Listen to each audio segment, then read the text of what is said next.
And college students are experiencing all-time high rates of depression and anxiety. That national survey also shows that students are receiving more help than before. Molly Wang is the Director of Counseling Services at St. Edward's University. Good morning, Molly. Good morning. Thank you for joining us. So, Molly, tell us some of the challenges that college students face right now. College students are infected by mental health issues more than ever before, no matter what walk of life. The cost of college is rising.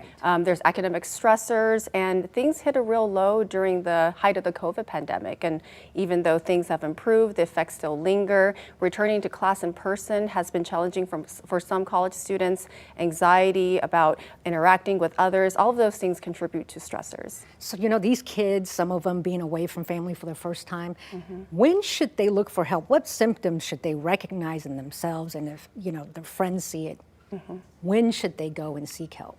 Sure. So I like to think of mental health as a spectrum where it ranges from feeling well, good, to feeling neutral, to feeling like you're just hanging in there, to feeling like you're struggling or maybe in crisis. So one of the things I tell college students is if you're having too many days where you're feeling off balance, or you're feeling like the usual ways you're using to cope aren't helping, then counseling can help. Or sometimes it could be even a conversation with a friend or reaching out to staff or faculty for some extra support. The important part, Molly, right, is asking for help. Correct. And so how has St. Edward's made it easier for students to ask and get that help?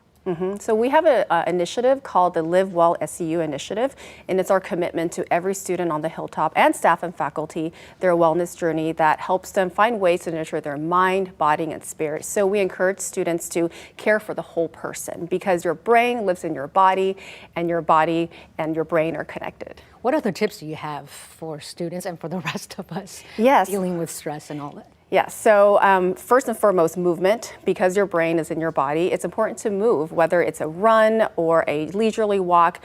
Movement and exercise can help release dopamine, and that can give you a sense of well-being and calm.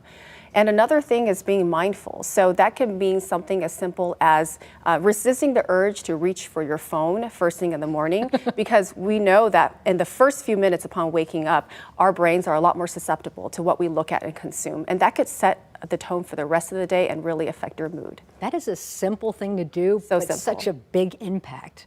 Molly, thank you so much for all those good tips. Thank you for joining us here in this KVUE News studio.